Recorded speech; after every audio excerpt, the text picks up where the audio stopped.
اور پھر یونیورسٹیز کے لحاظ سے چونکہ تمام یورپ کے ملکوں میں فارسی زبان کے الگ الگ شعبے ہیں اور بہت ایران سے ادبی اور ثقافتی رشتے ہیں. مثلا ابھی جب میں فرینکفرٹ گیا تو گوئٹے کا گھر جب دیکھنے گیا تو پتہ چلا کہ گوئٹے نے فارسی زبان پر بھی بڑی ریسرچ کی تھی اور اسے ایران کا حافظ شیرازی شاعر بہت پسند تھا.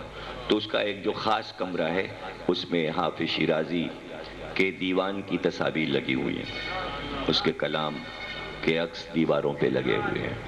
تو ان رشتوں کی بنا پر چونکہ امریکہ کی اپنی کوئی ثقافت نہیں ہے, چونکہ نیا ملک ہے اور اس کی کوئی پرانی تہذیب نہیں ہے, تو وہ تہذیب کے معنی نہیں جانتا, ثقافت کے معنی نہیں جانتا.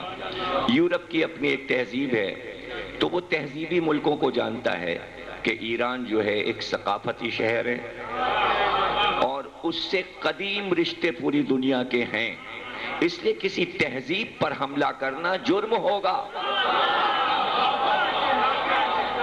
کسی تہذیب پر حملہ کرنا, یورپ یہ بات جانتا ہے.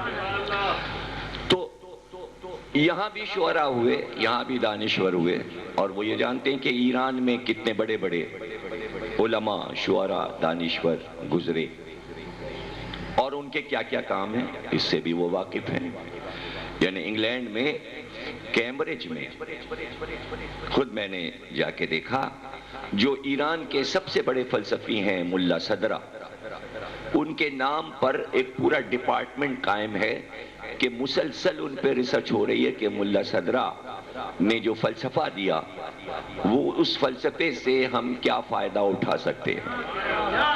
اور ان کی کتاب کا نام ہے اسفار اربع, جس میں انہوں نے یہ بتایا کہ 4 سفر ہیں عقل کے, اور عقل پر سب کچھ لکھا ہے انہوں نے 2000 صفحے. اب عقل کے بارے میں 2 لائن کوئی نہیں بول سکتا, نہ کہ 2000 صفحے. تو انگریز پریشان ہے کہ یہ کون سا فلسفہ صدر الدین ملا صدرہ نے دیا اور کیسے لکھا. تو اس پر پورا ڈپارٹمنٹ ہے جو بھی ریسرچ کرنا چاہے کیمبرج میں. تو ایک رضوی صاحب ہمارے ہیں, ان کا بیٹا پی ایچ ڈی کر رہا ہے وہیں کیمبرج میں ملا صدرہ پر. میں نے کہا بھائی بڑی ہمت ہے تمہاری کہ اس جوانی میں تم ملا صدرہ پہ پی ایچ ڈی کیمبرج میں کر رہے ہو. بڑی محنت سے بہرحال وہ پی ایچ ڈی کر رہا ہے. تو یہ ایسی تہذیبی رشتے ہوتے ہیں. یہ تہذیبی رشتے ایسے ہیں کہ جہاں تہذیب ہوگی, ثقافت ہوگی, تمدن ہوگا, وہ تلاش میں رہے گا کہ دنیا کے کس کونے میں تمدن ہے, کہاں تہذیب ہے. تو جب وہ تلاش کرتے ہوئے پہنچے, اور یہ یونین بننے سے پہلے کہ جب اتحاد ہو رہا تھا تو آج سے کئی برس پہلے انہوں نے یہ طے کیا کہ اگر ہم اپنا آئین بنائیں تو آئین بنانے کے لیے ہم اپنا آئیڈیل کس کو قرار دیں کہ جس سے ہم عکس کریں اس کے اقوال سے, ہم انسانوں کو ایک اچھا آئین بنا کر دیں. تو انہوں نے پوری دنیا کے مشہور لوگوں کی ایک فہرست بنا لی اور اس کے بعد انہوں نے کچھ سوال قائم کیے کہ ان سوالوں کے جوابات کیا دنیا کے یہ دانشور دے رہے ہیں یا نہیں. اگر ہمارے سوالوں کے جواب ان کے ہاں مل رہے ہیں اور سارے سوالوں کے جواب کسی ایک دانشور کے ہاں مل جائیں تو وہی ہمارے لیے سب سے بڑا نمونہ ہوگا, اور ہم اسی کی زندگی کو دیکھیں گے کہ اس کی زندگی سے فائدہ اٹھاتے ہوئے ہم نیا آئین اور قانون کیا بنا سکتے ہیں. تو انہوں نے دنیا کے سارے رہنماؤں کو ایک فہرست میں رکھ کر, انبیاء بھی, مذہبی رہنما بھی, سیاسی رہنما بھی, لیکن سوالوں کے جواب نہیں ملے. وہی زمانہ تھا کہ اس زمانے میں ایک ایگزیبیشن ہو رہی تھی خواتین سے متعلق, مدر ڈے, جس میں مائیں اپنے بچوں کو لے لے کر آ رہی تھیں. اس نمائش میں دانشور یہ پہنچے اور انہوں نے صرف ایک سوال کیا کہ یہ ساری مائیں اب اپنے بچوں کو سیدھی جانب گود میں کیوں لیے ہوئے ہیں؟ اور انہوں نے انٹرویو لے کر بھی پوچھا کہ جب آپ بچے کو سلاتی ہیں تو کون سی کروٹ سلاتی ہیں، اپنے الٹی جانب یا سیدھی جانب؟ تو ماں نے کہا کہ ہم سیدھی جانب سلاتے ہیں۔ کہا کیوں؟ کہا یہ تو ہمیں نہیں معلوم، لیکن ہمیں یہ معلوم ہے کہ جب ہم الٹی جانب بچے کو سلاتے ہیں تو وہ چوک چوک کے روتا ہے، شاید ڈراونے خواب دیکھتا ہے، لیکن جب ہم سیدھی جانب سلاتے ہیں تو وہ آرام سے سوتا ہے اور سوتے میں مسکراتا رہتا ہے اور آرام کی نیند سوتا ہے۔ ہم یہ بات جانتے ہیں۔ جب وہ انٹرویو لے چکے تو اس کے بعد انہوں نے اس کے اوپر ریسرچ شروع کی، اور ریسرچ کرنے کے بعد انہوں نے ماں کے دل کی دھڑکن کو ٹیپ کیا اور ٹیپ کر کے بچے کو سلایا، اور ٹیپ کو آن کیا تو بچہ سوتا رہا۔ جیسے ہی انہوں نے ٹیپ کو بند کیا بچہ چوک کے رونے لگا۔ تو وہ اس منزل تک پہنچ گئے کہ چونکہ ماں کا دل سیدھی جانب ہوتا ہے تو بچہ سوتے میں ماں کے دل کی دھڑکن سے سہارا لے کر آرام سے سو رہا ہوتا ہے کہ کوئی میرا سرپرست میرے قریب موجود ہے۔ ماں کے دل کی دھڑکن بچے کے لیے سہارا بن جاتی ہے، وہ ڈراونے خواب نہیں دیکھتا۔ یہاں سے وہ چلے اور انہوں نے دیکھنا شروع کیا کہ کیا اس کے بارے میں مہاتما بدھ نے کچھ کہا، کرشن نے کہا، رام نے کہا، یا حضرت موسیٰ نے کہا ہو، یا حضرت عیسیٰ نے کہا ہو، یا زرتش نے کہا ہو، یا کسی خلیفہ نے کہا ہو، یا کسی ولی نے کہا ہو۔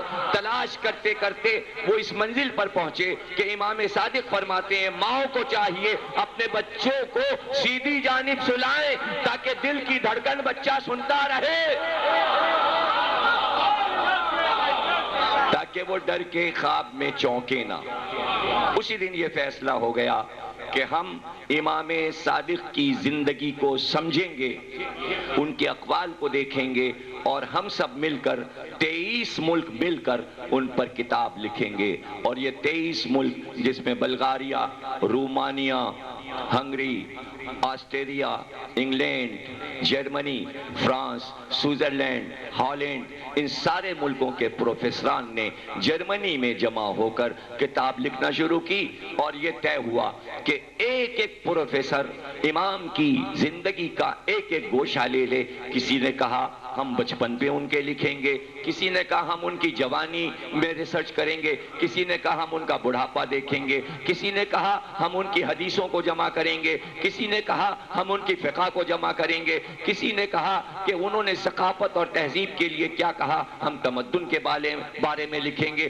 ہم یہ دیکھیں گے انہوں نے فزکس، کیمسٹری، باٹنی، زیالوجی کے بارے میں کیا کہا، سائنس کے بارے میں کیا کہا، ہم اس پر لکھیں گے۔ کسی نے کہا کہ ہم یہ دیکھیں گے کہ امام نے انقلاب کے بارے میں کیا کہا، امام نے فلکیات کے بارے میں کیا کہا، آفتاب و مہتاب اور ستارے اور دنیا کے بارے میں کیا کہا، ارضیات کے بارے میں کیا کہا، زمین کے اندر کیا ہے، پھولوں کے بارے میں کیا کہا، جانوروں کے بارے میں کیا کہا، انہوں نے عناصر اربع، آگ، ہوا، مٹی اور پانی کے بارے میں کیا کہا، انسان کے جسم کے بارے میں کیا کہا، ظاہری جسم کے بارے میں کیا کہا، اندرونی جسم کے بارے میں کیا کہا۔ اس طرح 23 نے ایک ایک موضوع بانٹ کر لکھنا شروع کیا، اور اس نے یہ کہا کہ ہم حق ادا کر دیں گے، کوئی چیز چھوڑیں گے نہیں جو نہ لکھیں۔ وہ عربی زبان کے بھی ماہر تھے، وہ فارسی زبان کے بھی ماہر تھے، وہ انگریزی زبان کے بھی ماہر تھے۔ ان کے لیے یہ آسانی تھی کہ عربی کتابیں بھی پڑھیں، فارسی کتابیں بھی پڑھیں، انگریزی کتابیں بھی پڑھیں، جرمن کتابیں بھی پڑھیں، فرینچ کتابیں بھی پڑھیں، اور تمام دنیا سے میٹر کھینچ کر لا کر ایک میز پر جمع کر کے کہا یہ امام صادق کے بارے میں میٹر ہے، اب ہم لکھنا شروع کرتے ہیں۔ اب ہم لکھنا شروع کرتے ہیں۔ حد یہ ہے کہ انہوں نے جب مکان بتایا تو یہ ریسرچ بھی کر لی کہ مکان کتنا بڑا تھا، اس مکان میں کمرے کتنے تھے، صدر دروازہ مشرق کی طرف تھا کہ مغرب کی طرف تھا، دہلیز کہاں سے شروع ہو کے کہاں ختم ہو جاتی تھی، باہر بیٹھنے کا کمرہ کیسا تھا، باہر کا وہ حصہ کھلا ہوا کہ جو میدان تھا جس میں کہ مدرسہ لگتا تھا وہ کتنا عظیم تھا، اس میں کتنے طالب علم آ سکتے تھے، مسجد نبوی کی طرف دروازہ کس طرح کھلتا تھا، پورے مکان کا نقشہ بنا کے دکھا دیا۔ دیکھیے ایسے کرتے ہیں ریسرچ، اس طرح کرتے ہیں ریسرچ۔ اور جب بچپن لکھا، بچپن بتایا تو کہا ابھی تو 5-6 برس کے ہیں،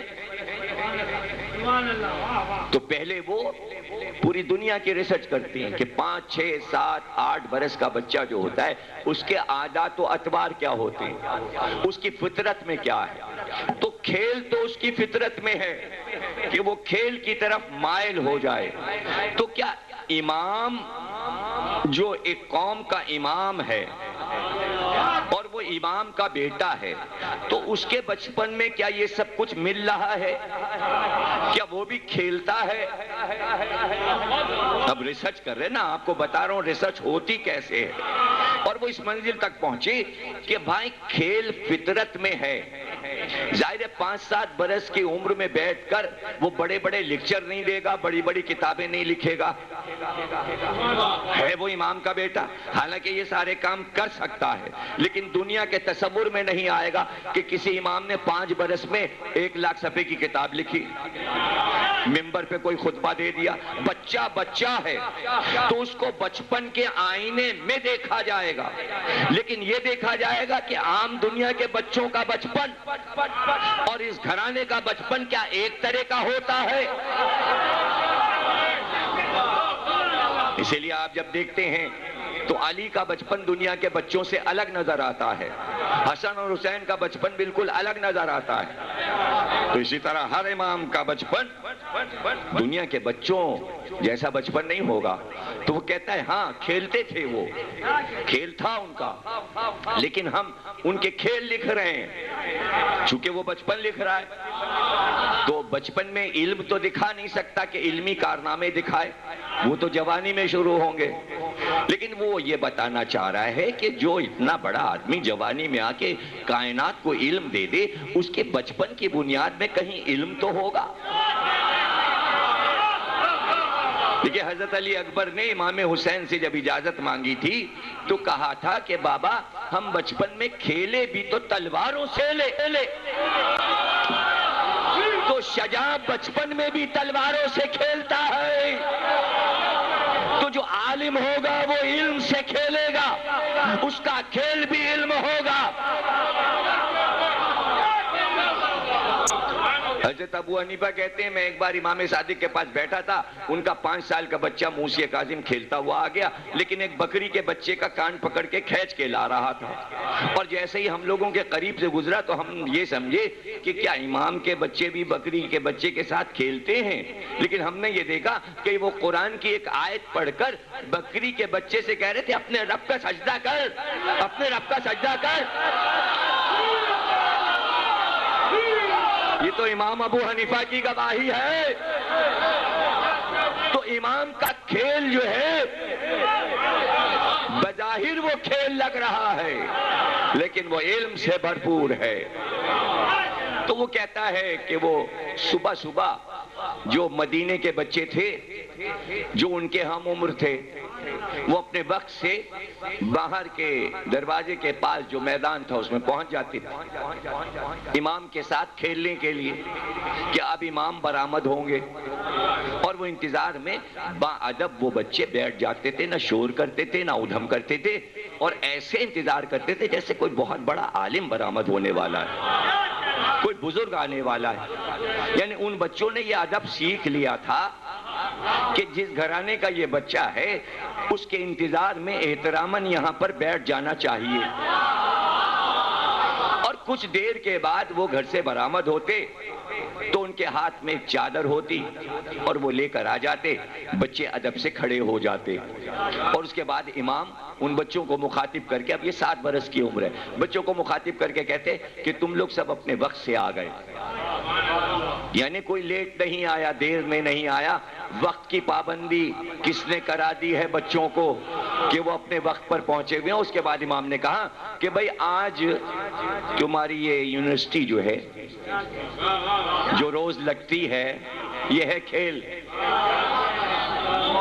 یہ ہے کھیل۔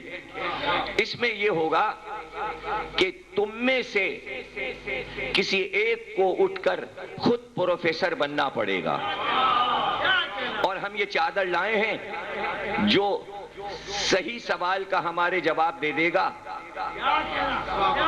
ہم اسی کو استاد بنا کے سر پہ امامہ باندھ کے استاد کی جگہ بٹھا دیں گے۔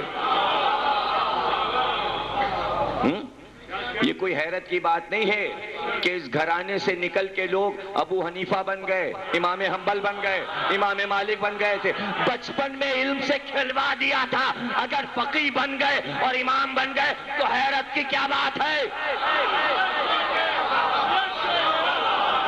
کیا حیرت کی؟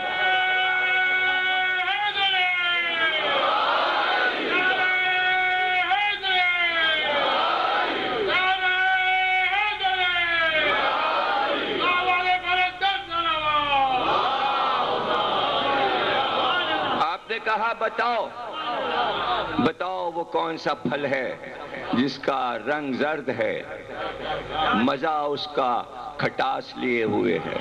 جو اس سوال کا جواب دے دے گا آج اس کو ہم استاد بنا دیں گے، پھر آج وہ ان بچوں کو پڑھائے، اور امام وہیں قریب میں بیٹھ جاتے، اور جو بچہ سوال کا صحیح جواب دے دیتا، کبھی پھلوں کے رنگ پوچھتے، کبھی پھلوں کا مزہ پوچھتے۔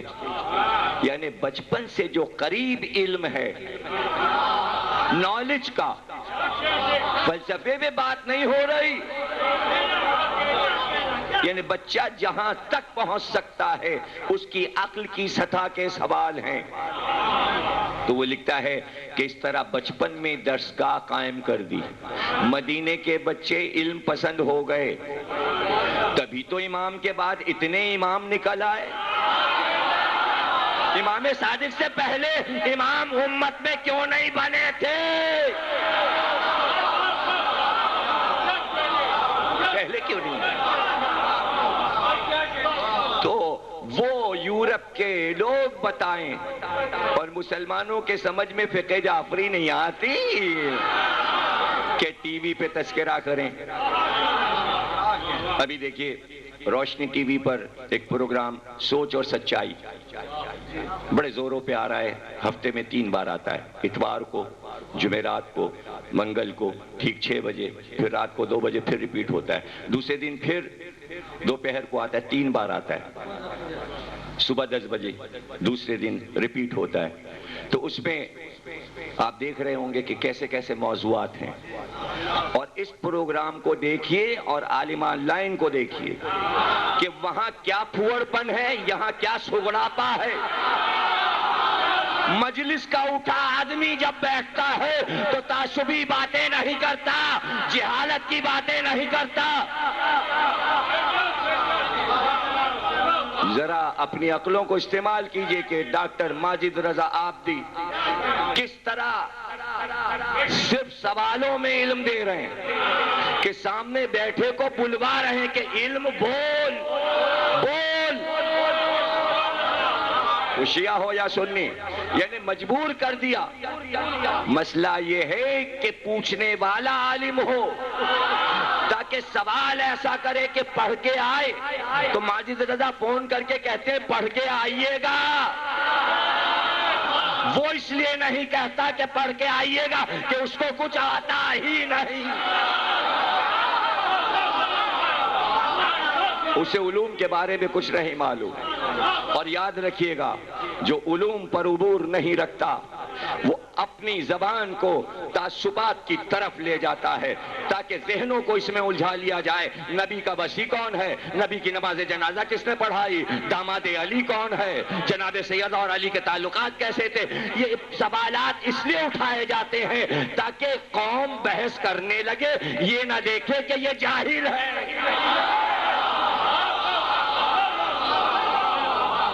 جاہل ہے اور اپنی گلے بازی بھی لگائی ہوئی ہے جبکہ گلے میں سر نہیں ہے۔ جو ماجد رضا کا پروگرام نعتوں پہ آئے گا تو اس میں ایک نعت بھی پڑھ دی. تو جس وقت ماجد نے پروگرام میں نعت پڑھی پورا اسٹیڈیو آ کے اکٹھا ہو گیا کہ بھائی آواز یہ ہوتی ہے, وہ بھونڈی آواز نہیں کہ بیٹھا ہوا زبردستی پڑھ رہا ہے. تو اپنی نمائندگی کو خود دیکھیے اور اس پروگرام کی علمیت کو دیکھیے کہ کہیں بھی رخ نہیں ہے تعصب کی طرف, صرف علم. شیعت کا مقصد صرف علمیت ہے, تخریب نہیں. 1400 سال سے علم لٹایا ہے. اگر علم نہ لٹایا ہوتا ملت جعفریہ نے تو یورپ کے 23 دانشور امام صادق کی بارگاہ میں نہ بیٹھے ہوتے اور بیٹھ کے نہ لکھ رہے ہوتے. اب وہ آگے بڑھتا ہے اور کہتا ہے کہ بچپن, امام کا بچپن, کہتا ہے کہ عجیب واقعہ ہوا. امام کا ایک چاہنے والا امام محمد باقر علیہ السلام کا 5ویں امام مصر میں رہتا تھا. اس نے اپنے دوست سے کہا کہ ہم امام سے ملنے مدینے جا رہے ہیں, باقر العلوم سے ملنے جا رہے ہیں. تو اس کے دوست نے کہا جا تو رہے ہو ان کی خدمت میں, لیکن کیا تمہیں یہ علم ہے کہ ان کا ایک بیٹا 11 برس کا ہے, چھوٹا بچہ ہے ان کا 11 برس کا. تو بھائی جب جاتے ہیں کسی سے ملنے تو بچوں کے لیے تحفہ بھی لے جاتے ہیں. اگر تم خالی ہاتھ چلے گئے تو بچے کو اس سے کیا مطلب کہ اس کے باپ کا ملنے والا آیا ہے. تاکہ تم بچے سے بھی ملو تو کچھ تحفہ لے کے جاؤ اس بچے کے لیے, جعفر کے لیے جو 11 برس کا ہے, باقر کا بیٹا جعفر. اس نے کہا کیا لے جاؤں جو ان کے شایان شان ہو, کیا تحفہ لے جاؤں. اس نے کہا بازار چلے جاؤ اور دیکھو کہ کوئی اچھا تحفہ مل جائے تو ان کے لیے خرید لو, لے جاؤ. خیر وہ بازار گیا, اس نے دیکھنا شروع کیا بچوں کے کھلونے جو اس زمانے میں رائج ہوں گے, آج سے 1400 برس پہلے جو بچوں کے کھلونے ہوں گے. آج کے کھلونے کچھ اور ہیں. آج کے کھلونے یہ ہیں, تو زمانے میں تو تلوار کھلونا. تو اس نے بازار دیکھا تو اسی زمانے میں مصر کے لوگوں نے ایک چیز بنائی تھی, لکڑی کے برادے سے گولے بنا کے ان پہ پینٹ کر کے رنگ کر کے نظام شمسی کا نقشہ بنایا تھا. یعنی جو آپ اپنے گھروں میں شو پیس رکھتے ہیں گلو کہ جو اسلامیہ کالج کے سامنے لگا ہوا ہے, تو آپ نے دیکھا ہوگا کہ وہ ذرا سا ترچھا ہے. ترچھا اس لیے ہے کہ دنیا کا گولا خود ترچھا ہے, سیدھا نہیں ہے. جب تک وہ ترچھا نہیں ہوگا پورا نظر نہیں آئے گا نقشہ. سیدھا ہو جائے گا تو آپ یہ نہیں دیکھ پائیں گے کہ ایشیا کدھر ہے اور آسٹریلیا کدھر ہے. تو وہ چونکہ دنیا کا گولا ہی ترچھا ہے تو اس لیے اس کو ترچھا رکھا جاتا ہے. اسلام آباد کے چوراہے پہ لگا دیا گیا ہے گولا. وزیر اعظم جمالی صاحب گزرے, انہوں نے کہا بھائی یہ ترچھا کیوں لگایا. اخبار میں نیوز آئی تھی اس کو سیدھا کر دو, انہوں نے سیدھا کرا دیا. سیدھا کر دیا گیا اس لیے کہ وزیر اعظم کہہ رہا ہے. تو جسے یہ نہ پتا ہو کہ دنیا جو ہے وہ تھوڑی سی ترچی ہے, چپٹی ہے, کس رخ کو گھوم رہی ہے, وزارت. تو بھائی اللہ دیکھ کے وزیر بناتا ہے. آپ اپنا وزیر یہی چن لیتے ہیں کہ اس کو یہی نہیں پتا کہ اس کی نالج کیا ہے. اس لیے اللہ نے نبی سے کہا وزیر ہمیشہ علی کو ہی رکھنا. دیکھیے وزیر کے لیے مشہور ہے کہ وزیر بے وقوف نہ ہو, وزیر کے لیے مشہور ہے کہ دانا ہو. یہ مسل چلی آ رہی ہے, وزیر دانا ہوتا ہے. دانا یعنی فارسی میں دانا کہتے ہیں عقل مند کو, اور آپ کے یہاں دانے کو کیا کہتے ہیں اردو کو؟ دانا ڈال دیجئے, انار میں دانا ہے نا. تو ایک پہلی بجھاؤں آپ کو جو ڈبل پہلی کہلاتی ہے, بوجھ ایک ہوتی ہے. وزیر رکھا کیوں نہ, انار چکھا کیوں نہ, دانا نہ تھا. بھئی انار میں دانہ نہ تھا، وزیر دانہ نہ تھا، تو وزیر جب تک دانہ نہ ہو وزیر کو نہیں رکھا جاتا۔ وزیر کا عقل مند ہونا ضروری ہے، اس لیے کہ ملک وزیر چلاتا ہے، بادشاہ نہیں چلاتا۔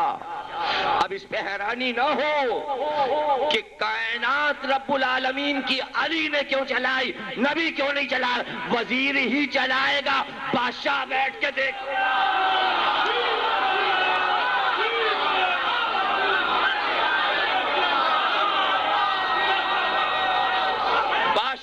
صرف نگرانی کرتا ہے کہ کام ٹھیک ہو رہا ہے۔ جہاں وزیر غلط کرے بادشاہ ٹوک دے۔ یہ ایسا وزیر اللہ نے بنایا کہ کبھی نبی کو ٹوکنا ہی نہیں۔ قُلْ كَفَى بِاللَّهِ شَهِيدًا بَيْنِي وَبَيْنَكُمْ وَمَنْ عِنْدَهُ عِلْمُ الْكِتَابِ۔ جب تک اس کے پاس علم الکتاب نہ ہو اللہ اسے وزیر نہیں بناتا۔ دانا ہونا ضروری ہے، عقل مند ہونا ضروری ہے۔ تو یہاں پر آپ نے دیکھا کہ عقل مندی بہت ضروری ہے۔ اگر عقل نہیں ہوگی تو کوئی علم نہیں سیکھ سکتا۔ وہ امام سے فکر رکھتا تھا، رہتا دور تھا لیکن فکری طور پر علم کی روشنی ذہن میں لیتا رہتا تھا۔ اس فلسفے کو دنیا نہیں سمجھے گی کہ ریڈیو کیسے چلتا ہے، ٹی وی کیسے چلتا ہے، کیسے چلتا ہے۔ آپ کے ٹی وی سے ایک تار کیا CNN جا رہا ہے، سمندر ہوتا ہوا اور دنیا سے گزرتا ہوا، تو کیسے جا رہا ہے اور کیسے آ رہا ہے؟ بھائی ہوا کی لہروں پہ آ رہا ہے۔ ایک بوسٹر یہاں لگا دیا، ایک بوسٹر وہاں لگا دیا، وہ لہروں کے ذریعے روشنی کو کئی لاکھ میل دور سے اس آواز کو، اس تصویر کو لہروں میں کھینچتے ہوئے یہ بوسٹر کھینچ کے اپنے تار میں اتار کر آپ کے گھر بھیج دیتا ہے۔ آج تو سمجھ میں بات آ گئی۔ تو سوال یہ ہے کہ ہم اپنے عقل میں، عقل کی روشنی سے کس طرح ائمہ سے، امام زمانہ سے علم لے رہے ہیں۔ ایک بوسٹر سامرے میں لگا ہے، لاکھ گرا دو وہ بوسٹر تمہیں نظر نہیں آئے گا۔ وہ لہروں کے ذریعے ہمارے دماغوں میں عقل، علم، یہاں بیٹھو تو پتہ چلے گا۔ سڑک پہ نہیں کام کرتا ہے کیبل، سڑک پہ کھڑے ہو کے تھوڑی علم ملے گا۔ بوسٹر یہاں لگا ہے، کہاں لگا ہے اب یہ ہم کیا بتائیں، یہ ہم کیا بتائیں کہاں لگا ہے۔ بھائی آپ جو کچھ بھی لگاتے ہو اینٹینا وہ کسی دھات کا ہوتا ہے۔ اب ہم یہ راز کیوں بتا دیں، کیوں راز بتا دیں؟ ادھر سے ایک ہاتھ اٹھا ہوا ہے، ید اللہ فوق ایدیہم، لہریں چلی اور ادھر سے آئیں اور یہ عکس بڑھتا جا رہا ہے، علم آ رہا ہے، اسے کہتے ہیں علم۔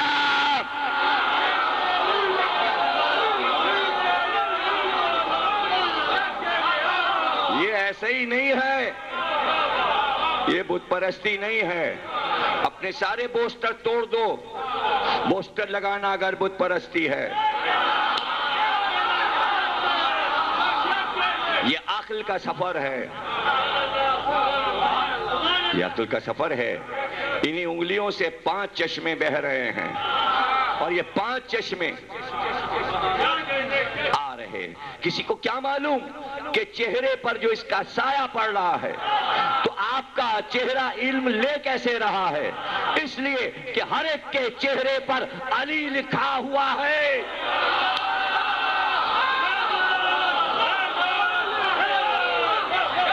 علی لکھا ہوا ہے، اور جب آپ بیٹھتے ہیں تو یہ پورا علی لکھا ہوا ہے۔ یعنی انسان کا چلنا پھرنا، چہرہ، پیشانی، ناک، آنکھیں، ہر جگہ علی لکھا ہے، اور جہاں علی لکھا ہے وہ روشنی لیتا جا رہا ہے شہر علم کے دروازے سے۔ یہ سب حیرانی کی باتیں جب رہیں گی جب اس باؤنڈری سے باہر رہو گے۔ کوئی یہ سوچے کراچی یونیورسٹی کے سامنے سے گزر جائیں گے، ہم بھی پی ایچ ڈی کر لیں گے، ہم بھی بی ایس سی ہو جائیں گے. ارے یونیورسٹی میں جاؤ، فارم بھرو، فیس جمع کرو، داخلہ لو، کئی برس پریکٹس کرو، تب ڈگری ملتی ہے. یہ یونیورسٹی ہے. فارم بھرو. فارم بھرنے کے لیے شرط ہے کہ پہلے لکھنا پڑتا ہے لا الہ الا اللہ محمد رسول اللہ علی ولی اللہ. جب فارم بھر جائے تو یونیورسٹی میں داخل ہو جاؤ، داخلہ لے لو. ڈر گئے؟ فیس ہے. کتنے ڈالر فیس ہے؟ نہیں، فیس دینی پڑے گی. فیس ہے لیکن ڈالر پتہ ہے کون سے؟ امریکن نہیں. اللہم صلی علی محمد وآل محمد.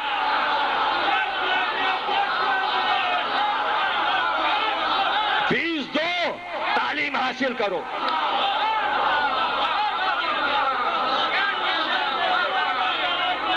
یہ ایک درسگاہ ہے، یہ ایک اوپن یونیورسٹی ہے. اور اب میرے جملے کی داد دیتے دیتے تھک جاؤ گے.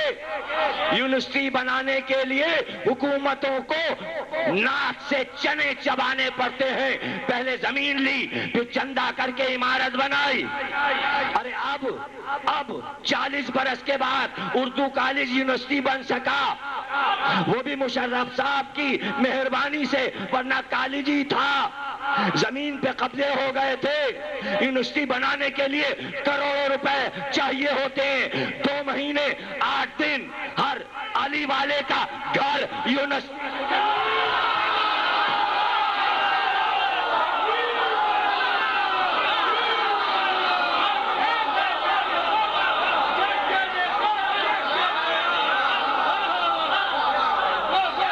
اور سنو گے، مشرف صاحب نے کہا اگر میں مدرسے بند کر دوں تو 10 لاکھ بچے سڑک پہ آ جائیں گے. پرسوں جنگ کی ہیڈنگ تھی تو پتا چلا کہ مدرسے میں بچوں کو وظیفے دیے جاتے ہیں، تب وہ ٹھہرتے ہیں. یہ ایسے مدرسے ہیں کہ جہاں وظیفے نہیں پڑھتے مگر لاکھوں طالب علم ہوتے.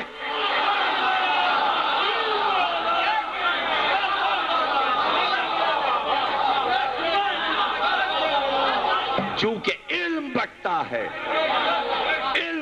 ہے چونکہ، اس لیے دنیا کا کوئی بھی سپر پاور ملک ہو وہ یہ نہیں کہہ سکتا کہ یہ والے مدرسے بند کر دو، اس لیے کہ انہیں پتا ہے کہ کون سی درسگاہ میں علم ہے اور کہاں دہشت ہے. یہاں علم ہی علم ہے، یہاں علمی ہی علم ہے، سب کو پتا ہے. اس لیے کتاب لکھی امام صادق پر جو مدرسوں کے بانی ہیں. مدرسہ بنایا دنیا نے سب سے پہلے امام صادق نے، اور مسجد نبوی نے بنایا، اور ایک وقت میں 7,500 طالب علم داخل ہوئے. یہ اسی کتاب سے پڑھ رہا ہوں، شیعہ سنی کی کتاب نہیں ہے، انہی اسکالرز کی کتابوں سے پڑھ. 7,500 طالب علم، لیکن 7,500 طالب علم سب کے سب مسلمان نہیں تھے. کوئی یونان سے آیا، کوئی مصر سے آیا، کوئی یورپ سے آیا، کوئی ہندوستان سے آیا، کوئی چین سے آیا، کوئی جاپان سے آیا، کوئی برما سے آیا. اور اگر ایک بھی آ گیا تو امام صادق کا علم لے کر جب اپنے ملک میں پہنچا تو آج اس لیے پوری دنیا سائنس سے جگمگا رہی ہے. عالم ایک کافی ہوتا ہے ایک ملک کے لیے، اس لیے تمدن پھیلا دیا امام نے، پھیلا دیا نا. اس نے کہا بھائی یہ کھلونا اچھا ہے، نظام شمسی، یہ خرید لو. کتنے کا ہے؟ یہ بچوں کے لیے بنا ہے. اس میں سورج بھی ہے، اس میں چاند بھی ہے، اس میں 12 ستارے، زہرہ، عطارد، مشتری وغیرہ وغیرہ ہیں. اور وہ گلو گھومتا بھی تھا، زمین بھی چل رہی ہے، چاند بھی چل رہا ہے، اور نقشہ بتا رہا ہے دن و رات کیسے ہوتے. وہ کھلونا اس نے خرید لیا اور مدینے پہنچا. امام کو سلام کیا، کہ خوب آئے تم، مصر سے آ رہے ہو؟ کہاں سرکار؟ کچھ حدیثیں آپ سے لینے کے لیے آیا ہوں. لیکن ہم کو پتا چلا کہ آپ کا بیٹا 11 برس کا ہے تو اس کے لیے ہم ایک تحفہ لائے. یہ کہہ کر امام کے سامنے پورا وہ لکڑی کے برادے کا نظام شمسی رکھ دیا. رنگ اس میں ایسے تھے کہ وہ کھلونا لگ رہا تھا. جیسے امام کے سامنے رکھا, امام نے آواز دی, جعفر آؤ, یہ ہمارا دوست آیا ہے لیکن تحفہ تمہارے لیے لایا ہے, تحفہ تمہارے لیے لایا ہے. آپ کا چھٹا امام 11 سال کی عمر میں آ کے رکا وہاں پر اور کہا کہ یہ تحفہ میرے لیے ہے, میں نے قبول کیا, لیکن مصر والوں نے بنانے میں غلطی کی اور آ کے قریب کھڑے ہوئے اور اسے گھمانا شروع کیا اور گھما کر بتانا شروع کیا, آفتاب یہاں نہیں ہے, اتنے خطوط پر آفتاب آئے گا, چاند اس فاصلے پر ہوگا اور سورج سے اتارت اتنے فاصلے پر ہے, مشتری کو یہاں نہیں یہاں ہونا چاہیے. ارے پورا نظام شمسی کھیل میں بتا دیا, جو کہ کروڑوں روپے کی لیبارٹریز جو ہے وہ آج بتا رہی ہیں دوربین سے دیکھ کر. امام بچپن میں بتا رہا ہے کہ نظام چل کیسے رہا ہے. تو وہ انگریز کہتا ہے یہ تو بچپن کا کھیل تھا, یہ تو ان کا بچپن کا کھیل تھا. دیکھا آپ نے بچپن کیسے لکھا اس نے, جوانی لکھیں گے تو کیا قیامت ہوگی, اور جب بڑھاپا لکھیں گے تو کیا قیامت ہوگی. اور انقلاب فرانس کا موازنہ کیا, اس لیے کہ دنیا میں سب سے زیادہ مشہور وہ انقلاب ہے اسی کتاب میں, اور جرمنی کے بعد سب سے پہلے ایران نے. آپ کو پتا ہے 2047 مرتبہ ایران میں اس کے ایڈیشن چھپ چکے. مغز جہان شیعہ, تہران سے, قم سے, مغز جہان شیعہ.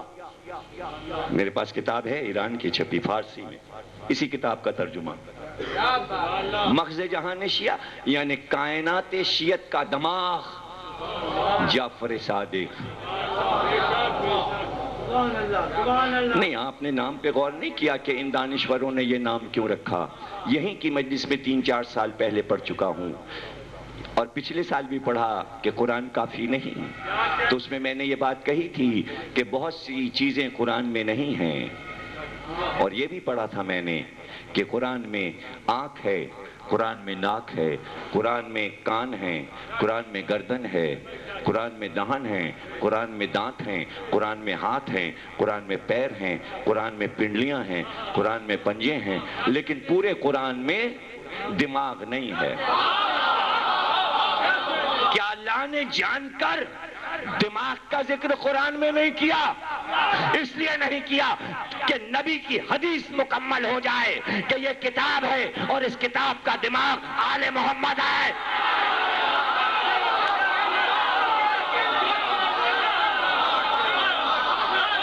قرآن روح ہے, قرآن دل ہے, قرآن آنکھ ہے, قرآن کان ہے.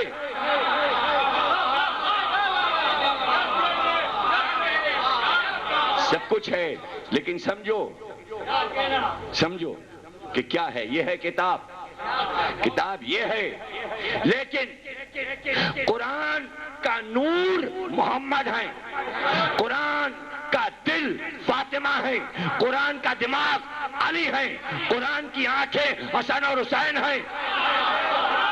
ہلکے مت پڑھو, ابھی ذہن میں آیا.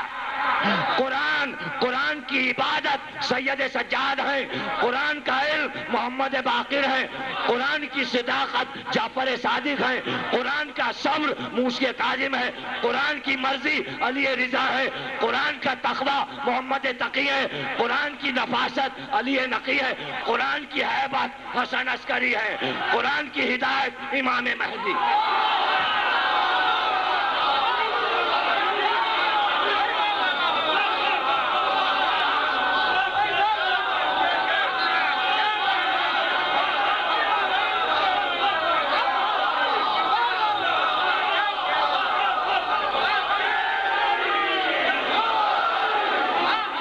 زندہ رہو, سلامت رہو, گھر تمہارے آباد رہے, بچے تمہارے خوش رہے, گھر والے تمہارے خوش رہے محبت اور مودت کی چھاؤں میں.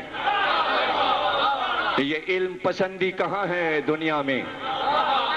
جو علم پسند ہے ہم اس کی برائی نہیں کریں گے، جو جاہل ہے اسے چھوڑیں گے نہیں. جاہل ہے اسے چھوڑیں گے نہیں، اس لیے کہ وہ جہالت میں معرفت آل محمد سے دور چلا جاتا ہے. ہم اسے لانا چاہتے ہیں. کچھ سیکھ لے، کچھ سمجھ لے، مت جہالت کے کنویں میں غرق ہو. کہاں صحراؤں میں بھٹک رہا ہے، ریگزار جہالت کی اڑ اڑ کے تیری آنکھوں میں آ رہی ہے. قرآن کی آنکھیں تجھے بچائیں گی. کچھ سیکھنا ہے تو قرآن کا دماغ تجھے سمجھائے گا. نماز پڑھنی ہے تو قرآن کی عبادت بتائے گی کہ عبادت ہوتی کیسے ہے. قرآن کا علم تجھے سمجھائے گا، امام باقر سمجھائیں گے. سچ کیسے بولا جاتا ہے، جعفر صادق بتائیں گے. صبر کیسے کیا جاتا ہے، موسی کاظم بتائیں گے. اللہ کی رضا پہ چلا کیسے جاتا ہے، علی رضا بتائیں گے. متقی بنا کیسے جاتا ہے، تقی بتائیں گے. نفاست کیسے اپنی شخصیت میں پیدا کی جاتی ہے، علی نقی بتائیں گے. اپنی ہیبت کفر اور شرک پر بٹھائی کیسے جاتی ہے، حسن عسکری بتائیں گے. دنیا کی تبلیغ اور ہدایت کیسے کی جاتی ہے، لوٹے اور بستر سے نہیں، امام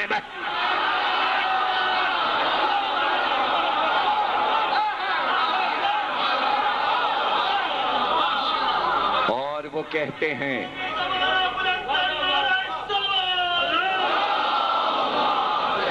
بھائی اب مجھے معلوم ہے کہ بھئی آج میری مجلس نہ پہلے تھی نہ بعد میں، تو میں تو تھکوں گا نہیں.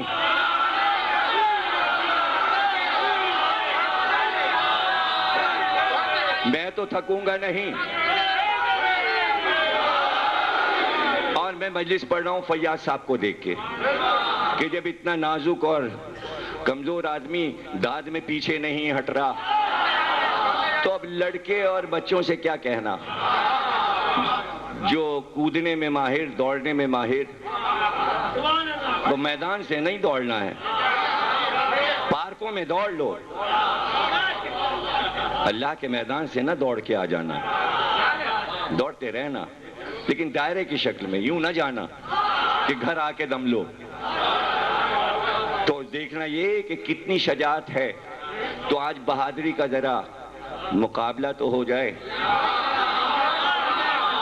نہیں یہ تو تمہید تھی، تقریر تو اب ہے، موضوع ہے عزاداری. اب جرمنی اسکالر کہتا ہے کہ امام صادق سے زیادہ ذہین دنیا میں ہمیں کوئی ہستی نظر نہیں آئی. لیکن انبیاء اور پیغمبر کو چھوڑ دیجئے، اس لیے کہ وہ سب صادق کا ہی پرتوں ہیں اور صادق ان کا پرتوں ہے. جب صادق کہا تو گویا محمد کہا، علی کہا، حسن کہا، حسین کہا. تو اب جب ہم نے کہا صادق سے زیادہ ذہین کوئی نہیں تو گویا علی سے زیادہ ذہین کوئی نہیں، حسن اور حسین سے زیادہ ذہین کوئی نہیں. یعنی ایک گھر کا فرد اپنے سارے بزرگوں کی عبادت اور علم کو بتا رہا ہوتا ہے. اولاد ہو تو ایسی جو بزرگوں کا نام ہمیشہ روشن رکھے. تو امام صادق نے اپنے بزرگوں کے علم کو کائنات میں اجاگر کر دیا، بلند کر دیا کہ پہچانو جب آج 148 برس کے بعد، نبی کے 148 برس کے بعد میں ہوں، تو پھر نبی کا علم کے جو شہر علم تھا، میں تو چھٹا دروازہ ہوں.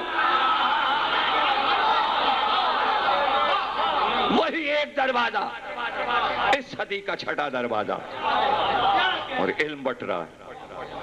شہر بھرا ہوا ہے، جو لینا ہو لے لو.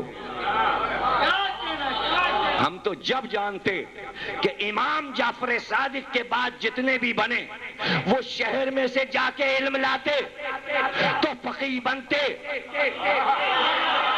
لیکن امام ابو حنیفہ ہوں یا امام مالک یا امام شافعی یا امام حنبل، آنا اسی علم کے دروازے پر پڑا.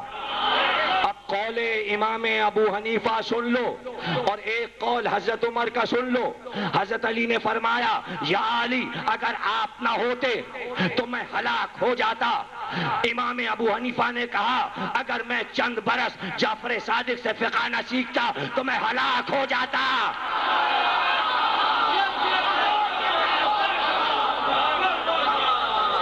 نہیں، جملے پہ غور نہیں کیا، دونوں کا جملہ دیکھو۔ ابو حنیفہ نے نیا جملہ نہیں کہا، حضرت عمر کا ہی جملہ دہرا دیا۔ دیکھنے کی بات یہ ہے کہ سرکار نے، خلیفہ دویم نے مسلمانوں کو بتایا کیا؟ ایک سبق دیا کہ جو علم سے دور ہو جائے وہ ہلاک ہو جاتا ہے۔ یا علم ہے یا ہلاکت ہے۔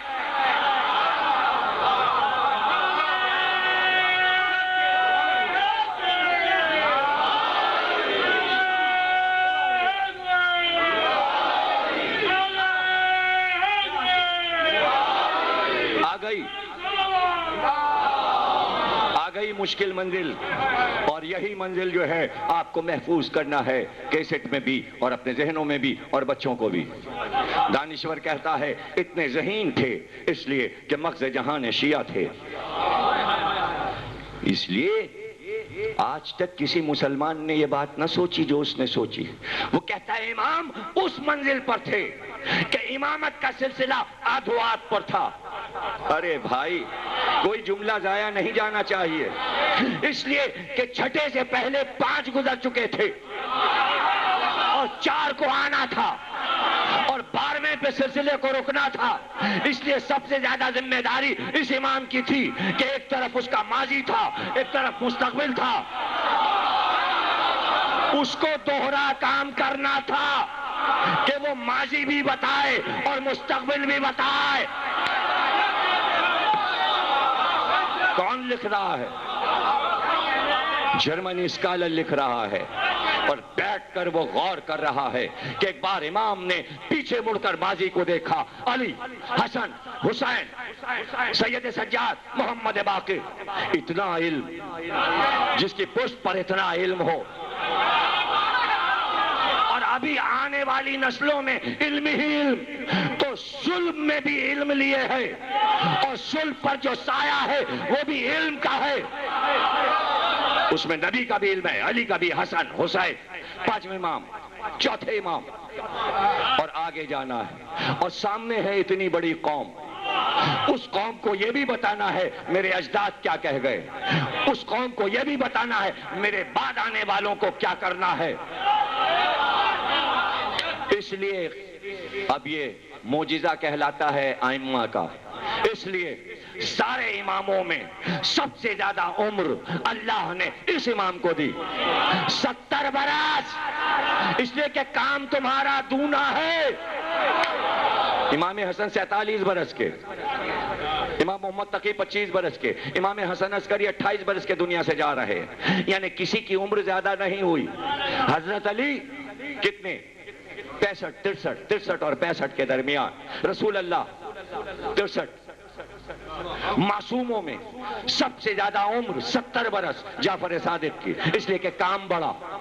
جو علم کا بڑا کام کرتا ہے وہ یوں بھی زندہ رہتا ہے اور یوں بھی زندہ رہتا ہے۔ لیکن وہ کہتا ہے اس کی ذہانتوں نے دیکھا کہ یہ قوم جو میں نے بنائی ہے، میرے بعد 7واں امام آئے گا، 8واں آئے گا، 9واں آئے گا، 10واں آئے گا، 11واں آئے گا، 12واں آئے گا، اور ایک دن یہ قوم بے امام کی ہو جائے گی، اس لیے کہ 12واں پردے میں چلا جائے گا۔ اتنی محنت سے میں نے یہ قوم بنائی ہے، اس کے پاس امام نہیں ہوگا تو کہاں بھاگی بھاگی پھرے گی، کہاں بھٹکی بھٹکی پھرے گی؟ کیا دنیا کے بنائے ہوئے اماموں کے پیچھے چلنے لگے گی؟ جب 12واں پردے میں جائے گا تو کون انہیں پکارا کرے گا، آؤ مدرسہ لگ گیا؟ یہ تو بکھر جائیں گے، ساری محنت نبی کی بیکار جائے گی، ماضی کی محنتیں حسن اور حسین کی بیکار جائیں گی، قوم تو بے سہارا ہو جائے گی۔ اس کو علم کون دے گا؟ ان کو ہدایت کون دے گا؟ یہ امام سے مل نہیں پائیں گے، امام زندہ ہوگا نہ یہ خطوط لکھ پائیں گے، نہ ان کی بارگاہ میں پہنچ پائیں گے۔ ہم اس قوم کو دنیا کی سب سے بڑی قوم کیسے بنا دیں کہ نہ یہ کسی سیاسی رہنما کے پیچھے جائے نہ شیطان اسے اغوا کر کے لے جائے، نہ یہ شیطانی فکر پہ چل پائیں، ان میں آپس میں محبت بھی رہے، دوستیاں بھی رہیں، سب ایک دوسرے کو جانے بھی، چہرے بھی پہچانے، ایک جگہ جمع بھی ہو جائیں، اور جب جمع ہو جائیں تو یہ بھی نہ پتہ چلے اس میں امیر کون ہے، غریب کون ہے، سید کون ہے، شیخ کون ہے، کچھ بھی پتہ نہ چلے، بس یہ لگے کہ سب ایک ہے، چہروں سے پتہ لگے ایک ہے۔ لیکن جمع کیسے کیا جائے؟ اس لیے امام نے طے کیا کہ ہم ایک ثقافت بناتے ہیں، اس ثقافت کے حصار میں ان کو بٹھاتے ہیں اور ان کے حوالے ایک تمدن کرتے ہیں، یہ ہمارا بنایا تمدن ہے، جب تک تمہارے ہاتھ میں رہے گا کوئی تمہیں بہکا نہ سکے گا، اپنی طرف لے جا نہ سکے گا، سیاست میں نہیں لے جا سکتا۔ ثقافت بنا کر، تہذیب بنا کر اس کا نام رکھا آزاداری۔ آزاداری حسین، یہ انگریز لکھ رہا ہے، جرمنی لکھ رہا ہے تمہاری آزاداری کو،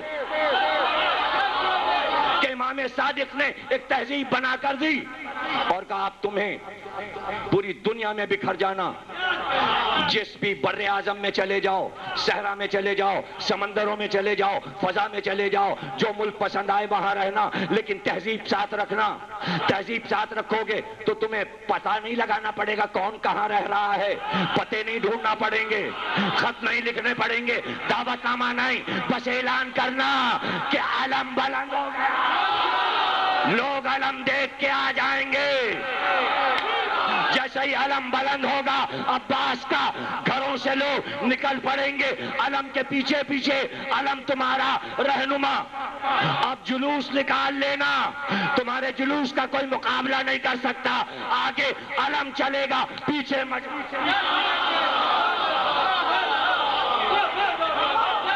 مجمع چلے گا۔ آپ سمجھے؟ بلایا جاتا ہے ہاتھ کے اشارے سے، آؤ آؤ آؤ آؤ۔ اب کوئی چیز ڈھکی چھپی رہی؟ جیو پہ میسج فلم آ گئی، اس میں تم نے دیکھا نبوی میں بلال اذان دے رہے تھے، کیسے دے رہے تھے اذان؟ اللہ اکبر اللہ اکبر اللہ اکبر۔ اذان بلاوا ہے، لیکن اب آج کا کون مؤذن؟ اس لیے کہ مسجدیں ہیں قلعے، مؤذن ہے اندر، نہ مؤذن نظر آ رہا ہے، نہ ہاتھ نظر آ رہا ہے، نماز پڑھنے جائیں کیسے؟ علم باہر ہے، پنجا بلا رہا، آؤ آؤ۔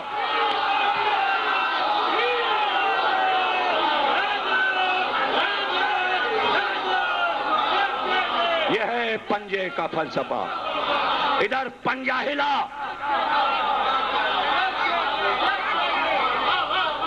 اور ادھر اشارہ ہوا۔ یہ بلاوا ہے، یہ مجلس کا بلاوا ہے، پرچم بلند ہے۔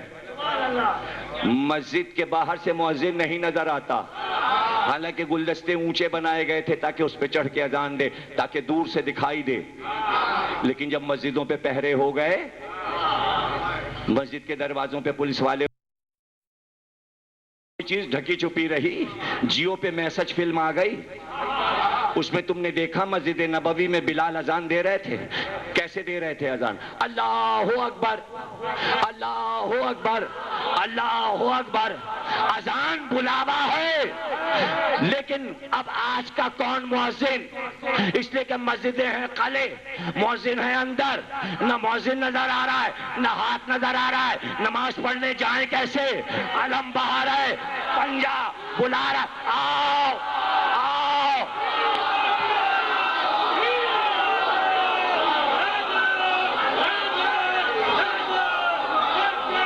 یہ ہے پنجے کا فلسفہ، ادھر پنجہ ہلا،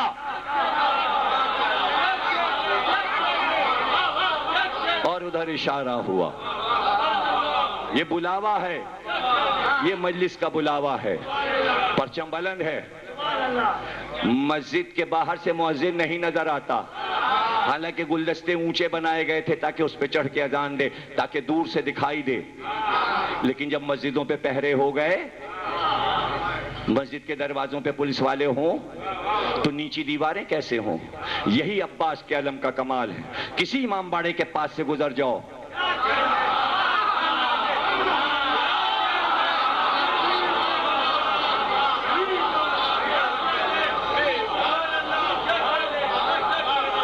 بلاوا ہے؟ کیا دعوت نامہ ہے؟ بس اعلان ہوگا مجلس حسین ہے، لوگ آ جائیں گے۔ گھر گھر تہذیب بنا کر دے دی۔ وہ کہتا ہے ایسی ثقافت دی ہے اپنی قوم کو کہ یہ قوم وہ ثقافت چھوڑ نہیں سکتی۔ وہ کہتا ہے راز ہے ان کے اجتماع کا جو امام صادق ان کو دے گئے ذکر حسین کے نام سے۔ اب حسد ہوا ہے ذکر سے کہ اگر یہ بند کر دیں تو ان کا اجتماع ختم ہو جائے۔ ارے تمہیں پتہ ہی نہیں یہ لاکھوں سے بھی ہوتی ہے مجلس اور 2 میں بھی ہوتی ہے۔ یہ 2 میں بھی ہوتی ہے، اور 2 اس لیے لازمی ہے کہ ایک پڑھنے والا ہو ایک سننے والا ہو۔ اور جب عزاداری کا آغاز ہوا تو پڑھنے والا ایک ہی تھا، اس لیے کہ وہ ایک ہے، وہ 2 ہو ہی نہیں سکتا۔ پہلی مجلس اللہ نے پڑھی، اس لیے 999 ناموں میں اس نے اپنا ایک نام ذاکر بھی رکھا۔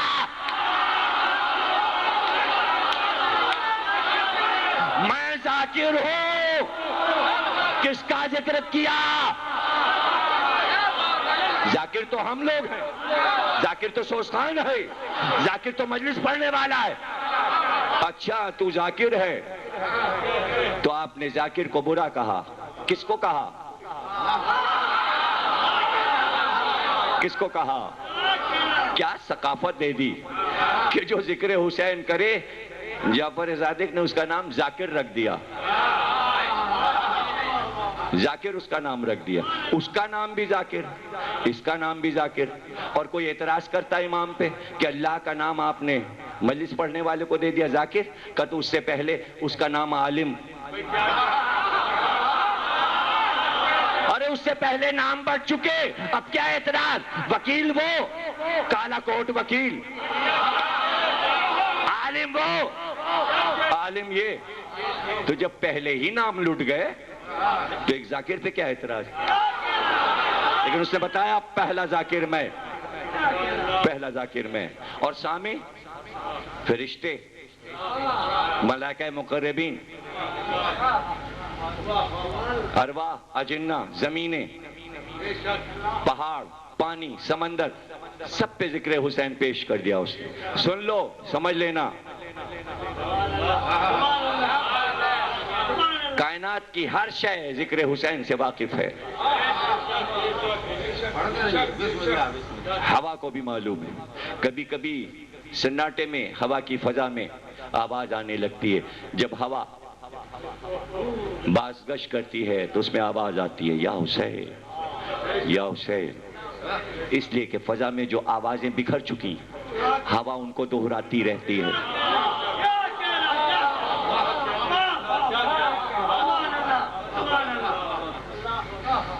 راتوں کو دھڑکتا ہے یوں دل زار اثر، جیسے کہیں دور سینہ زنی ہوتی ہے۔ دل کی دھڑکن سے ہی ماتم کی آواز آتی ہے، دھک دھک دھک دھک۔ دل تو خود ہی ہر وقت ماتم کر رہا ہوتا ہے، اور مجھ سے پوچھو کہ یہ دھڑکن میں ماتم کیوں ہے؟ تمہیں کیا پتا کہ دل کی دھڑکن ماتم کرتی ہے کیوں؟ اس لیے کہ دل ہر وقت لہو میں نہا رہا ہوتا ہے۔ دل صرف ہاتھ کا ماتم نہیں کرتا، خونی ماتم کرتا ہے۔ دل چیر کے تو دیکھو، جس کا بائی پاس ہوتا ہے تو دھاریں الٹنے لگتی ہیں۔ آج تک دل خون اگل رہا ہے۔ یہ دل کیوں خون اگل رہا ہے؟ اس لیے کہ قرآن کا دل فاطمہ ہے۔ یہ دل نہیں رو رہا ہر ایک کا، یہ حسین کی ماں ہے جو آنسو بہا رہی ہے۔ اس لیے کہ دل کو تشبیہ ہو گئی۔ محبت کا منبع دل ہے، ہم دل سے آپ کو چاہتے ہیں، آپ ہمارے دل میں ہیں۔ دل مرکز ہے محبت کا، دل نہ بگڑنے پائے، دل کو سنبھال کے رکھو، مملکت شاہی میں انقلاب آ جاتا ہے۔ دل بگڑتا اس لیے ہے کہ فکر بدلتی ہے، اس لیے ذہن کو صحیح رکھو، آزاد رکھو۔ آج کی تقریر ختم ہوئی، چونکہ فرمائش ہے اس لیے فرمائش میں اپنے بھائی سلمان کی فرمائش کہ کبھی آپ نے حضرت عباس کے بیٹے کے مصائب پڑھے تھے تو ان کی فرمائش پہ آج مجھے یاد آیا کہ کبھی رمضان میں نے کسی مجلس میں پڑھے تھے تو ذکر تھا عباس کے علم کا، عباس کے علم کا ذکر تھا۔ بعد کربلا، کربلا کے واقعے کے بہت دن کے بعد عباس کا بیٹا جب اہل حرم کی واپسی ہوئی تو 5 برس کا تھا، لیکن اب وہ بیٹا جوان ہو گیا جس کا نام عبداللہ بھی ہے تاریخ میں اور فضل بھی ہے، جس کی وجہ سے آپ کو ابو الفضل عباس کہا جاتا ہے، یعنی فضل کے باپ جوان ہو گئے۔ اور ظاہر ہے کہ قمر بنی ہاشم تھے عباس، تو بیٹے کے حسن کا کیا عالم ہوگا۔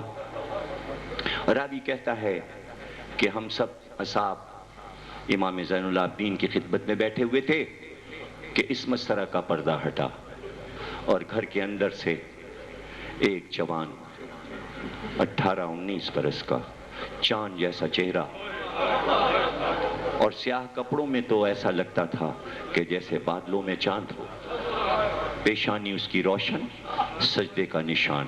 جیسے ہی وہ برآمد ہوا امام اٹھے، اس کی تعظیم کے لیے گلے سے لگایا، پیشانی کو چوما اور جہاں بیٹھے تھے وہاں اپنے پاس بٹھا لیا۔ اس نے کچھ باتیں کی، امام نے اس کی باتوں کا جواب دیا، سلام کر کے اٹھا اور پھر واپس چلا گیا۔ جب وہ واپس گیا تو اصحاب نے کہا مولا آپ تو امام ہیں،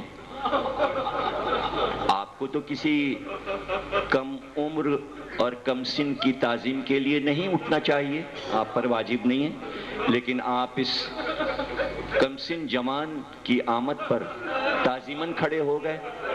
کہا رے تمہیں معلوم نہیں یہ میرے چچا عباس کا بیٹا تھا، یہ میرے چچا عباس کا بیٹا فضل تھا، فضل ابن عباس تھا۔ کہ تو اس کی تعظیم کے لیے آپ اٹھے؟ کہاں؟ اس لیے اٹھے کہ کربلا میں میرے چچا نے اہل بیت پر، آل محمد پر، حسین اور حسین کی اولاد کے لیے جو قربانی دی ہے اس کا بدلہ احسان کا ہم قیامت تک نہیں اتار سکتے۔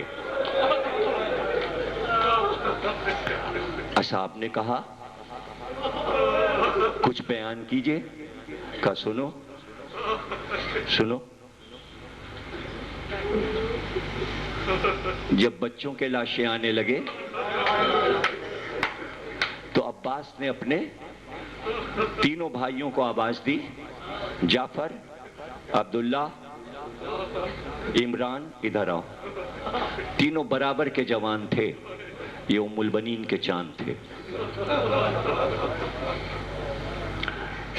کہا سنو، ماں نے چلتے وقت یہ وصیت کی تھی کہ اپنی جان کو حسین سے عزیز نہ کرنا، کیا اچھا ہوتا کہ تم تینوں کے لاشیں میں اٹھاتا۔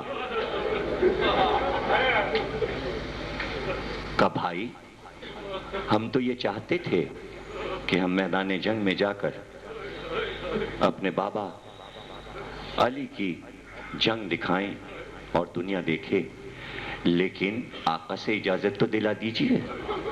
کہا اجازت ہم دلائیں گے۔ تینوں بھائیوں کو لے کر آئے اور کہا آقا ان تینوں کو اجازت دے دیجیے میدان جنگ کی۔ عباس کے تینوں بھائی میدان میں گئے۔ کیا رجز ہے، کیا لڑائی ہے، آپ میری کتاب ام البنین میں اس کو پڑھیں۔ میں نے تینوں بھائیوں کے رجز لکھے ہیں، لڑائی لکھی ہے، اور جو حضرت عباس پہ کتاب آ رہی اس میں اور زیادہ تفصیلات لکھ رہا ہوں، اسے آپ پڑھیں گے کہ کس شجاعت سے تینوں بھائی لڑے، گھوڑے سے گرے، عباس تینوں کے لاشیں اٹھا کے لائے۔ اب فکر میں تھے کہ اب کیا بارگاہ حسینی میں پیش کروں. تو خیمے میں گئے. 8 سال کا بیٹا تھا محمد بن عباس. اس کو بلایا اور بلا کر کہا محمد کس کے بیٹے ہو؟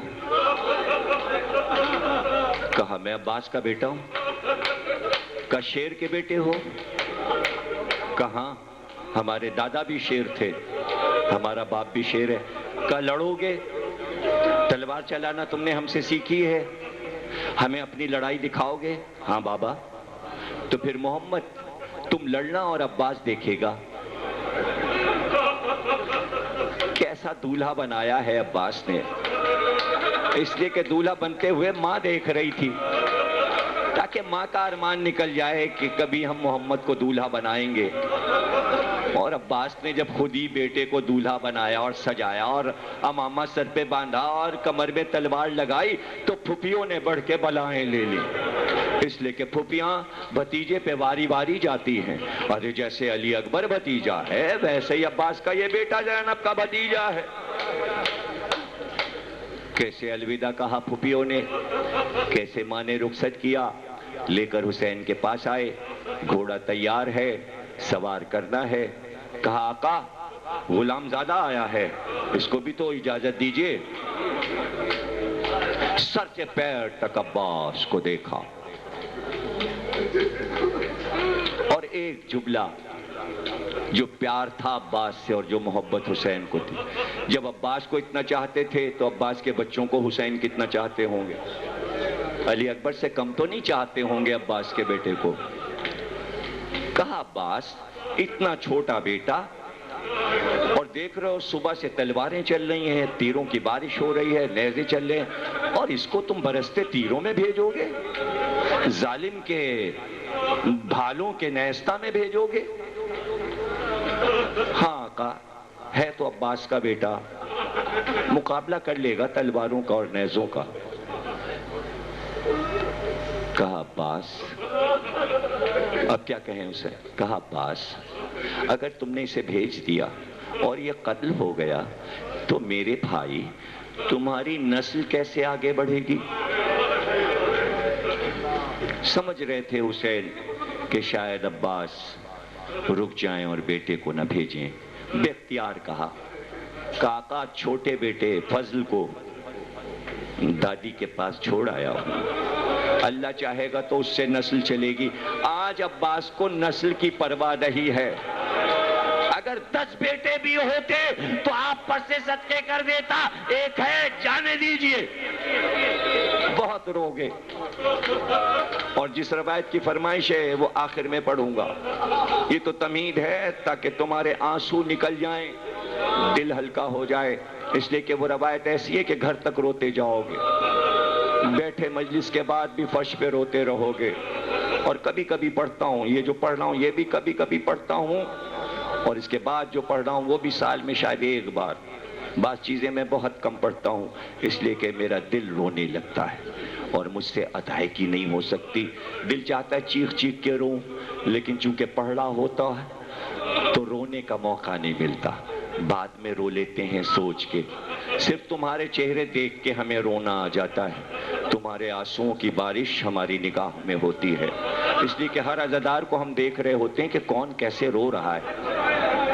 ہم تمہارے گریا کے گواہ ہیں, اور قسمیاں ہم کہتے ہیں کہ ایک تو گواہی مانگی نہیں جائے گی گریا پر, لیکن اگر کہیں پوچھ ہوئی بھی تو ہزاروں کے آنسوؤں کا گواہ تو میں تنہا ہوں.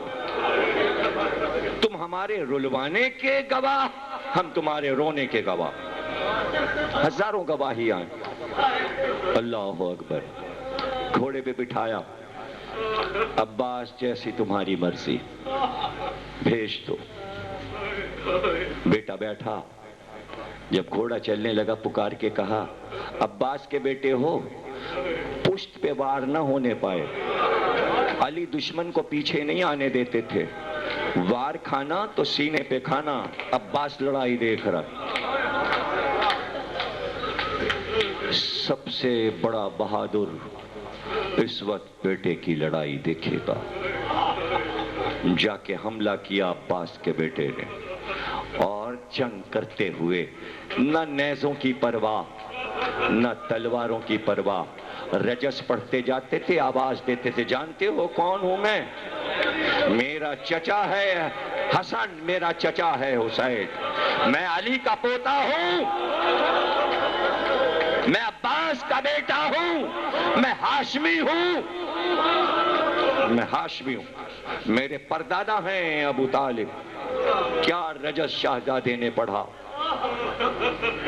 اور پرواہ نہیں کی، لشکر میں دھستے چلے گئے، آگے بڑھتے گئے، پیچھے ہٹنا تو ان کی خو نہیں، ان کی عادت ہی رہی ہے، اور پیچھے مڑ کے نہیں دیکھا کہ چاروں طرف سے نیزے والے گھیر رہے ہیں، سامنے بھی بھالے والے، اور پھر وہ منزل آئی کہ جہاں نیزے والوں نے دائرہ بنا کر عباس کے بیٹے پہ حملہ کیا۔ ایک نیزہ ہوتا تو میرا شہزادہ سہ لیتا، جب کئی سو نیزے چلے تو بچہ گھوڑے پہ ڈگمگایا، آواز دی، بابا بیٹے کا آخری سلام لیجئے۔ بیٹا آپ کو آخری سلام کر رہا ہے۔ پہلی آواز جو بیٹے کی آئی تو آپ کے علمدار عباس نے مرتجس کی لجاموں کو کھینچا اور چاہا کہ لجام کو چھوڑ کر میدان کی طرف گھوڑے کو دوڑائیں۔ ابھی عباس کا گھوڑا چند قدم بڑھا تھا کہ عباس نے سامنے دیکھا کہ حسین کا گھوڑا عباس کے سامنے آ کر رکا۔ عباس نے آقا کا چہرہ دیکھا، حسین نے عباس کے سینے پہ ہاتھ رکھا اور فوراً پوچھا، عباس کہاں جا رہے ہو؟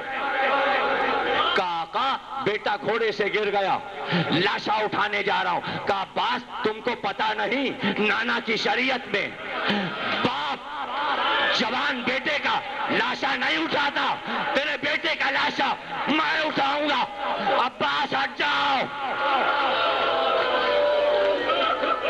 57 برس کا بوڑھا گھوڑے کو دوڑا کر عباس کے بیٹے کے قریب پہنچا، جھک کر عباس کے بیٹے کا لاشا اٹھا کر گھوڑے پر رکھا، تیز آئے کہ عباس تیرے بیٹے کا لاشا لے آیا۔ مگر عصر کے وقت جب علی اکبر کا لاشا لے کے چلے تو فرات کا رخ کیا کہ عباس آؤ، بوڑھے باپ نے جوان کا لاشا اٹھایا۔ رو لیے، کر لیا ماتم، عباس کے بیٹے کا لاشا آ گیا، عباس کے بیٹے کا لاشا۔ دادی کو نہیں خبر کہ پوتا مارا گیا، چھوٹے بھائی کو نہیں معلوم کہ بڑا بھائی مارا گیا۔ ہاں جب بشیر آیا تو فضل کو پتا چلا میرا بھائی بھی مارا گیا، اور ایک جملہ کہا تھا بشیر بس یہ بتا دے اگر بابا آئے ہیں تو میں اچھے اچھے کپڑے بدل کر آ جاؤں، اور اگر بابا نہیں آئے تو یہی کالے کپڑے پہنے رہوں۔ کہ بابا نہیں آئے تو رو کر دادی کے پاس آئے اور دادی کے برقعے سے لپٹ کے آنسو پوچھ کے کہنے لگے، دادی اماں بابا نہیں آئے۔